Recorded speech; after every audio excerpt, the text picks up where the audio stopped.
Okay. Back. Here. I reserve the right arm. Release it. All right, let me give me a second. Release her.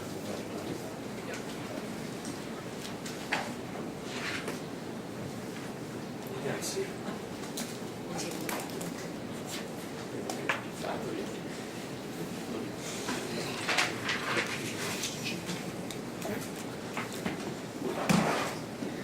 Here is right here. Yes. You solemnly swear from the testimony you're about to give us the truth, the whole truth, and nothing but the truth. I do. Okay, your seat. Ma'am, can you state your name for the record? Toni Bark. And can you tell us what's your educational background? I have a bachelor's in science from the University of Illinois. I have a medical degree from Rush Medical College. I have a master's in healthcare emergency management from Boston University. Okay, ma'am, are you a licensed physician I am in the state of Illinois. in the state of Illinois? And are you engaged in the active practice of medicine? I am. Okay. Have you had any residencies? Yes. Where? I did a pediatric internship at NYU. I did a pediatric residency at U of I. I did a rehab and physical medicine internship at NYU. Okay. And following your clinical training residencies, can you tell us about your employment history? Yes. Right out of residency, I accepted the position as director of the pediatric emergency room at Michael Reese Hospital, which is in Chicago. Okay. A few years later, I started a private practice. Since then, I've constantly been in private practice, but I did run 2 different departments. I was director of a physical medicine integrative department that was a national company, and then I accepted the position as director of the integrative medical department for Good Shepherd Hospital in Barrington. I have been adjunct professor at University of Chicago as a guest lecturer a few years, and at BU, after I finished my healthcare emergency management master's, I was adjunct for that year. And I've been in private practice this whole time. Do you treat children in the course of your private practice? I do. What percentage do you think involves the treatment of children? Probably like 55% at this point. Okay. And you have an active medical practice? I have an active medical practice. Okay. I know that you do some expert testimony work. What percentage of your work would you say is the active medical practice, and what percentage would you say is the testimonial type work? From a time standpoint, I mean, 4 days a week is what I see patients. This week it'll be 3 because I'm here. I would say probably once every second or third month I am either deposed or giving testimony. Okay. Ma'am, I'd like to start, if you can turn to Exhibit 14 with me.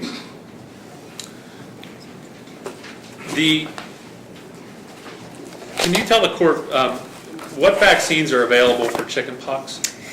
Well, in the U.S., as far as I know, it's really one made by, I believe, Merck.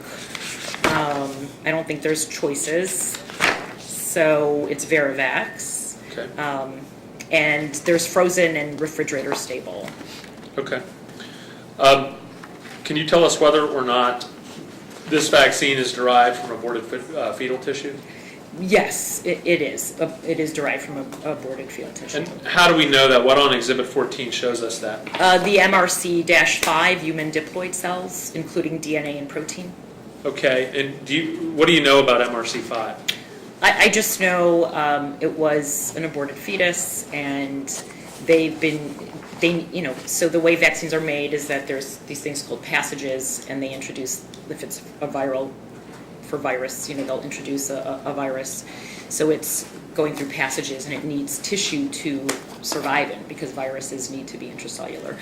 And so that it's used in the process, and it's in the end product. The fragmented DNA is in the end product. The actual aborted fetal tissue is, well, the cells are in the vaccine to this day. I believe it's actually fragmented DNA, Okay. as opposed to like cells or tissue, but it's fragmented DNA. Okay. We've seen out there that these abortions happened a long time ago in the 1960s. Is that Well, first of all, is that the case with MRC5? I believe that is the case with MRC5. Okay. I don't know if there's a new one taking place, but I know that, and I don't know for this specific vaccine, but I know a lot of the vaccines are now being produced in China where they are doing active donated fetuses for new cell lines. Let's look just quickly at Exhibit 21, please.